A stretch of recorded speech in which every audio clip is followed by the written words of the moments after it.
Dolby Atmos for music, Apple Spatial Audio, Immersive Audio. These are the big buzzwords right now, and the music industry is pushing... Hello, doggy. This is my doggy.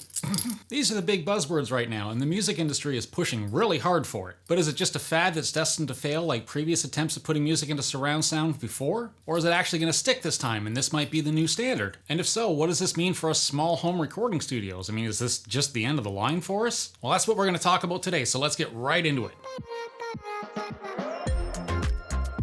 So the challenge when it comes to being able to mix in Dolby Atmos for us small home studios is just the sheer amount of gear that we're going to need, and then where the hell are we going to put it all? So let's quickly go over what we're going to need to be able to even mix in Dolby Atmos in our home studios. Alright, so the first thing we have to consider is the size of our space. Is our home studio even big enough?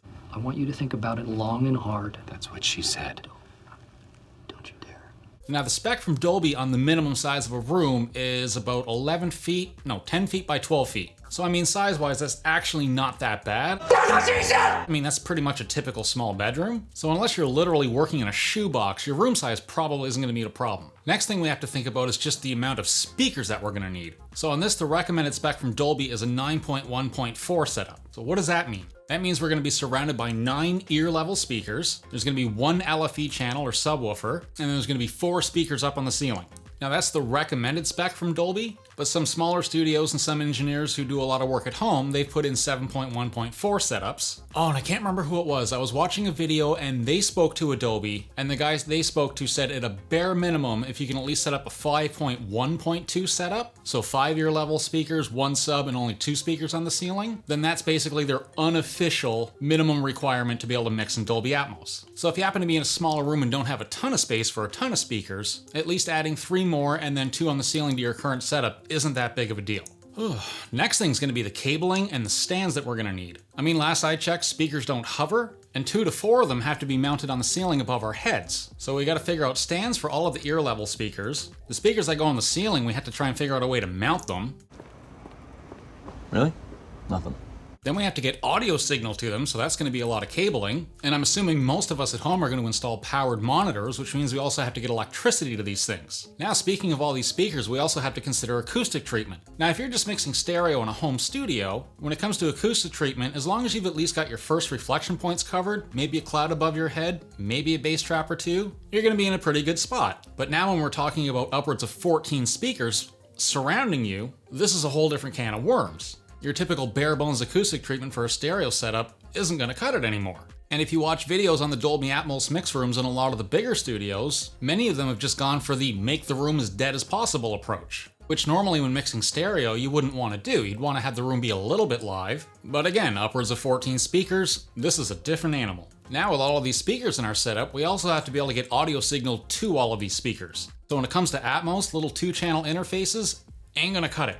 Not even close. Again, we're gonna need upwards of 14 audio outputs on the back of our interfaces. So as an example, let's use mine. I've still got my Focusrite Scarlett 18i20. On the back of it, there's 10 line level outputs. So with just that, I could accommodate a 512 setup, no problem. But either a 714 or a 914, it's not gonna cut it. I'm gonna have to get an expansion unit and expand the I/O on my Scarlett in order to have enough outputs to feed all the speakers. And then the last thing we may need to consider purchasing is gonna be the Dolby renderer software. Now Logic Pro and other DAWs are starting to have some sort of version of this built into them, but we might still need to buy the renderer.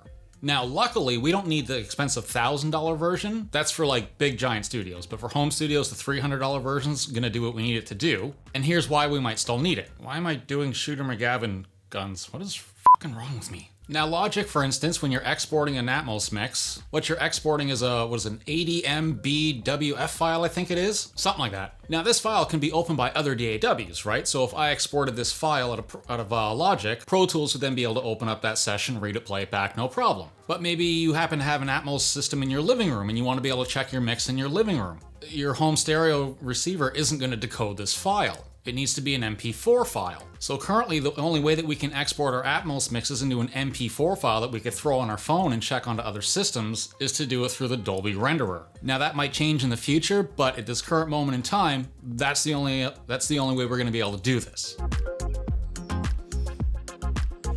Alright, so let's get into speaker requirements for mixing in Atmos. So again, the spec from Dolby, whoop, you wanna lay down? You wanna lay down? What are you doing? Okay. So the spec from Dolby is matched or similarly voiced, we'll circle around to that in a second, speakers that are full range, meaning they can get down to at least 40 hertz. So little 5-inch near fields probably aren't going to cut it. If you're going to be buying speakers, you're probably going to want something with at least an 8-inch driver in it. But the caveat to that is for your ceiling speakers, you can go with something a little bit smaller. So this would be an example of using similarly voiced speakers. You could use, say, Yamaha HS8 speakers as all of your ear level speakers, but you could use the HS5s on the ceiling. They're a little smaller, but they're also going to be similarly voiced to the 8-inch ones. Now let's get into the headphone side of things. Now last week I put out a video talking about how you can mix in headphones, but with Atmos it kind of poses a bit of a problem. Let me explain. So when it comes to mixing stereo, if you have to mix your tracks on headphones when it comes to stereo, it's not that big of a deal. I mean, you can walk out your front door or go anywhere in your house, you'll probably be able to find a stereo you can reference your mix on, even if you have to mix it on headphones. Stereos are everywhere, not a problem. Finding an Atmos system to check your mix on, now that's a different story. So yes, you could mix your Atmos mixes solely on headphones, but you might not have a way to actually check it in the real world. So you're really kind of going blind on this. You might be able to make the binaural mixes sound great, but then once you hear it back on speakers, it might be garbage and you'd never even know. So for us at home, if we don't set up some sort of Atmos setup with speakers in order to mix, it could pose some problems for us. Alright, now that we've covered all of that, let's get to the answer to the question. Should you invest in an Atmos setup in order to mix? Now personally, I hope Atmos sticks around. I've mixed in surround sound before, I absolutely love it, but this also isn't the first time they've tried to put music into a surround sound format and had it fail.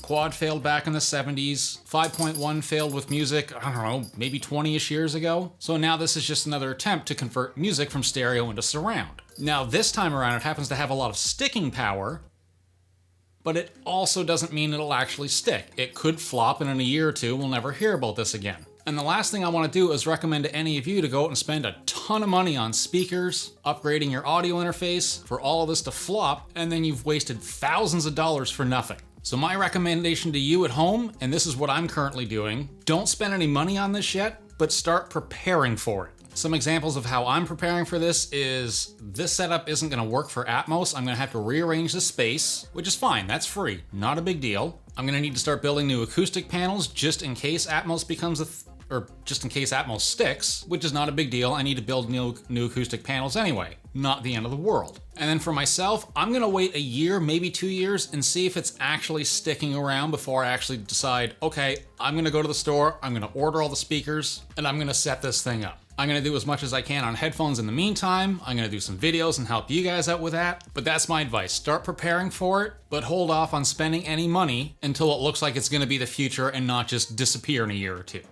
Whew. So on that note, I hope everybody found this video helpful. If you have any comments or questions, again, as always, just leave them down below. For anyone still around, I've decided I'm going to start dabbling in merch, so the only thing I have in my store right now, there we go. Got some mugs. So if you happen to want to help support the channel, I'll leave a link below to the store site, my store website. I know English. If you want to happen to grab a mug, that would be awesome. And on that note, thanks again for watching. I've been Mr. Jeff, and I'll see you guys in the next video, so take it easy.